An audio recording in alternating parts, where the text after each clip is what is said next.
Assalamualaikum warahmatullahi wabarakatuh.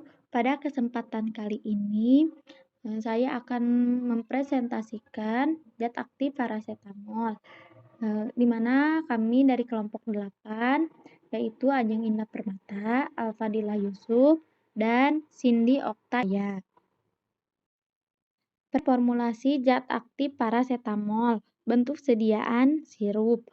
Tinjauan farmakologi zat aktif parasetamol digunakan untuk menghilangkan nyeri ringan sampai sedang dan kondisi demam tinggi, di mana tinjauan ini kami ambil dari Martin Dale.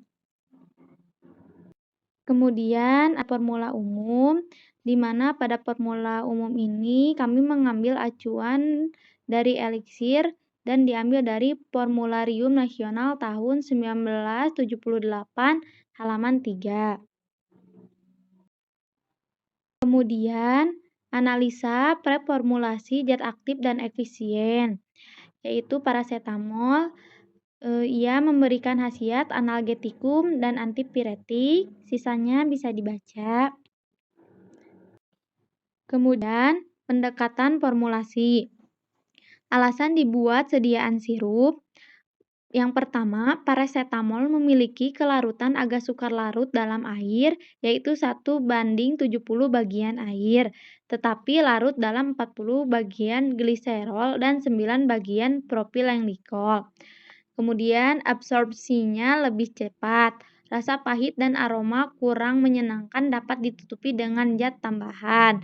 Kemudian, rasanya manis dan banyak disukai anak-anak. Memudahkan penggunaan untuk anak-anak dan orang dewasa yang memiliki kesulitan menelan. Pasien yang dituju adalah anak-anak usia 1-12 tahun. Kemudian ada dosis, di mana parasetamol ini 120 mg dalam 5 ml. Pemakaian oral untuk dewasa adalah 0,5 sampai 1 gram setiap 4-6 jam dan sehari maksimal 4 gram.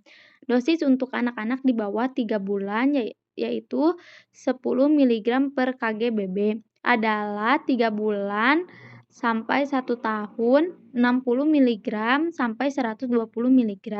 1 sampai 5 tahun 120 mg sampai 250 mg. 6 sampai 12 tahun 250 sampai 500 mg. Dosis ini diberikan setiap 6 jam. Bila perlu sehari maksimal 4 gram. Diambil dari Martin Dale. Dosis pemakaian. Anak-anak 1 sampai 5 tahun 120 mg sampai 250 mg. Anak-anak 6 sampai 12 tahun 250 mg sampai 500 mg. Apabila dalam 1 sendok takar 5 ml mengandung 120 mg parasetamol, maka dosis pemakaian untuk anak-anak 1 sampai 5 tahun adalah 1 sampai 2 sendok takar dan untuk anak-anak 6 sampai 12 tahun 2 sampai 4 sendok takar. Apabila dosis ini diberikan setiap 6 jam, maka dalam sehari obat diminum sebanyak 3 sampai 4 kali. Karena 24 jam dibagi 6 jam sama dengan 4. Kekuatan sediaan yang dipilih dalam pembuatan sirup parasetamol yaitu 60 ml. Kemudian kesimpulan dosisnya, anak-anak di bawah 1 tahun sama dengan setengah sendok teh setiap 4-6 jam atau sama dengan 3-4 kali sehari. Kemudian anak 1-5 tahun diberikan 1-2 sendok teh setiap 4-6 jam atau sama dengan 3-4 kali sehari. Selanjutnya, anak 6-12 tahun diberikan 2-4 sendok teh setiap 4-6 jam atau 3-4 kali sehari. Selanjutnya, alasan pemilihan bahan tambahan. Yang pertama, konsolpen, di mana konsolpen ini digunakan untuk mempertinggi kelarutan.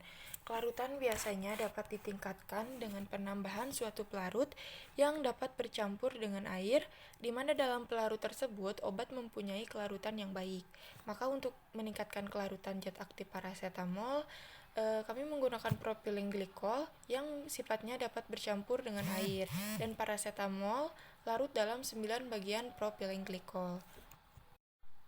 Selain itu, propilenglikol juga merupakan cairan jernih yang tidak berwarna dan tidak berbau sehingga tidak mempengaruhi pada zat aktif obat. Kemudian selanjutnya ada gliserol yang sifatnya dapat bercampur dengan air. Selanjutnya ada penambahan zat pemanis yang dipakai yaitu sorbitol. Alasannya karena sorbitol bersifat sangat mudah larut dalam air dan juga stabilitas sorbitol secara kimiawi relatif inert dan kompatibel dengan kebanyakan eksipien, juga stabil di udara. Selanjutnya ada flavor, ditambahkan essence orange. Alasannya karena untuk memperbaiki rasa dan aroma sirup, juga untuk menambah daya tarik sirup dan juga rasa jeruk banyak disukai oleh anak-anak. Kemudian ada pengawet atau yang digunakan yaitu nipagin atau metilparaben, yang mana memiliki aktivitas sebagai antimikroba sehingga dapat mencegah timbulnya kontaminasi mikroorganisme pada sediaan. Selanjutnya ada Aquades yang digunakan sebagai pelarut atau pembawa. Berikut merupakan formula akhir dari preformulasi zat aktif paracetamol, yang terdiri dari paracetamol 120 mg per 5 ml, kemudian propilenglikol 23%, gliserol 10%, sorbitol 70% sebanyak 35%, nipagin 0,1%, orange flavor QS atau secukupnya, Aquades sampai 60 ml. Nah, berikutnya adalah perhitungan dari tiap satu botol sirup paracetamol, yang mana tiap satu botolnya mengandung paracetamol sebanyak 1440 mg yang didapatkan dari 60 ml per 5 ml dikali 120 mg. Kemudian propilenglikol sebanyak 23% dikali 60 ml dihasilkan 13,8 ml. Kemudian gliserol 10 per 100 dikali 60 ml sama dengan 6 ml. Dan sorbitol sebanyak 35% untuk 60 ml didapatkan digunakan sebanyak 21 ml. Nipaginnya 0,06 gram dan orange flavornya QS, Aquadesnya ada 60 ml. Nah, untuk di bawah ini merupakan perhitungan kelarutan. Paracetamol larut dalam 9 bagian propilenglikol. Artinya, 1 gram paracetamol larut dalam 9 gram atau 9 mili paracetamol. Maka, untuk membuat paracetamol itu larut, kita membutuhkan sekitar 12,9 mili propilenglikol untuk melarutkan sebanyak 1440 mg paracetamol dalam formula ini. Nah, berikutnya merupakan penimbangan yang mana di sini ada formula sirup paracetamol untuk 1 botol dan untuk 5 botol. Yang mana untuk 1 botolnya kita memerlukan paracetamol sebanyak 1440 mg, propilenglikol 13,8 ml, gliserolnya 6 ml, sorbitolnya 21 ml, nipaginnya 0,06 gram, orange flavornya QS, dan Aquadesnya sampai 60 ml. Nah, untuk membuat sirup paracetamol sebanyak 5 botol, formula yang untuk 1 botol dikalikan sebanyak 5 kalinya. Berikut merupakan kemasan sekunder dari rancangan preformulasi sirup paracetamol kelompok kami. Nah, berikut merupakan brosur untuk rancangan formulasi sirup paracetamol. Kemudian sebelahnya ada nomor registrasi, terdiri dari DBL 2112342137A1. Untuk keterangannya bisa dibaca di slide. Sekian yang dapat kami sampaikan. Mohon maaf apabila banyak kekurangan dan kesalahan. Wabillahi taufiq wal hidayah. Wassalamualaikum warahmatullahi wabarakatuh.